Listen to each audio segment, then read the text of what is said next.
Hello, I'm Dr. Anya Sharma. Today, we unravel the mystery of spicy food. Is spicy a taste? Or something else entirely? Surprisingly, spicy isn't a taste like sweet, sour, salty, or bitter. Instead, it's a sensation, a signal of pain detected by specific receptors. Yes, you heard that right. Your brain interprets spicy as pain. The primary culprit behind this fiery sensation is a chemical compound, capsaicin. Capsaicin is found in chili peppers, and it's what makes them hot. Our bodies have specialized proteins called receptors. Think of them as tiny locks. Capsaicin acts like a key, fitting perfectly into one specific lock called TRPV1. When capsaicin bind to the TRPV1 receptor, it triggers a cascade of events. These TRPV1 receptors are typically activated by actual heat, like a hot stove. They're designed to warn your brain about dangerously high temperatures. But capsaicin cleverly tricks these receptors into thinking there's actual heat present. When activated, the TRPV1 channel opens, allowing calcium ions to rush into the nerve cell. This influx of calcium ions generates an electrical signal.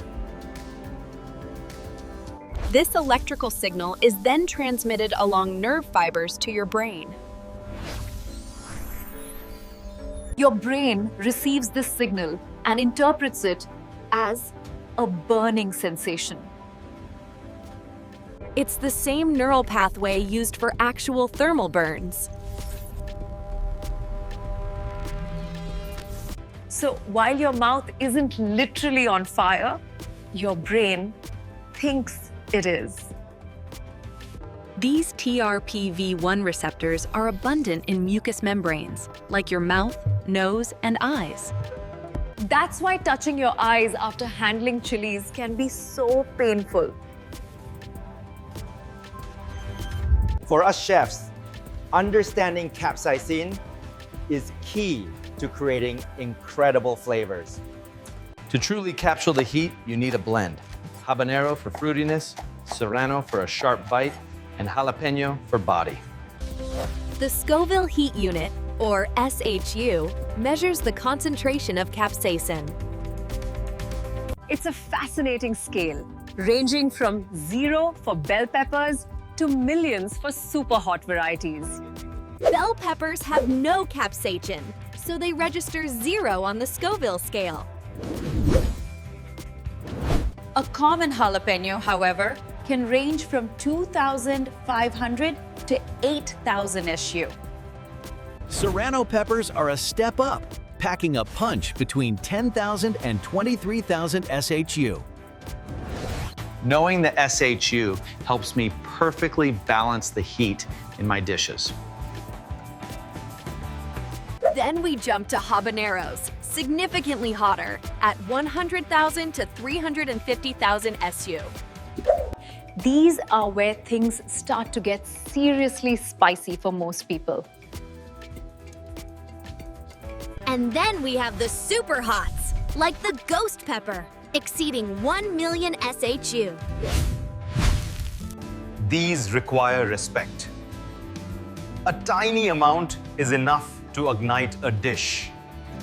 Keshav, the capsaicin is primarily concentrated in the pepper's placenta, not the seeds. The white membrane inside is where most of the capsaicin resides, not the seeds themselves. Those seeds can absorb capsaicin by being in contact with the placenta. So if you want less heat, remove the placenta and veins. But Why do some people crave this burning sensation? What drives us to intentionally inflict pain on ourselves for culinary pleasure? It's a fascinating paradox, isn't it? Our bodies perceive spicy as pain. The secret lies in a molecule called capsaicin, found in chili peppers. Capsaicin doesn't actually burn you in the traditional sense, like fire. Instead, it binds to specific receptors on our nerve cells, primarily TRPV1. These TRPV1 receptors are typically activated by actual heat, like a hot stove. When capsaicin binds, it tricks the receptor into thinking there's a burning sensation. This sends a pain signal to your brain, just as if you'd touch something hot.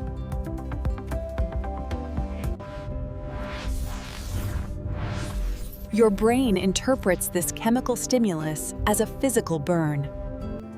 That's why water doesn't help with spicy food, but milk does.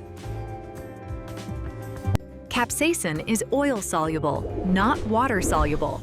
The fats in milk wash it away. For me, the heat isn't just pain, it's a flavor enhancer. But if it's pain, why do we crave it? This is where the pleasure comes in. When your brain detects pain, it releases endorphins, natural painkillers. These endorphins create a sense of euphoria, a natural high. It's a roller coaster of sensation, from discomfort to a feeling of reward. That initial burn, then the warmth, the satisfaction. It's an experience. Our bodies also adapt. Regular exposure increases our pain threshold. The TRPV1 receptors become desensitized, requiring more capsaicin for the same effect. It's a journey.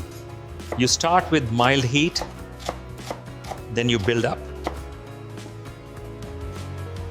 This explains why some people can handle extreme heat while others prefer mild. Beyond the mouth, capsaicin can also stimulate nerve endings in the gut. This contributes to the overall warmth and sometimes discomfort felt throughout the body. For me, it's about pushing boundaries, creating memorable experiences.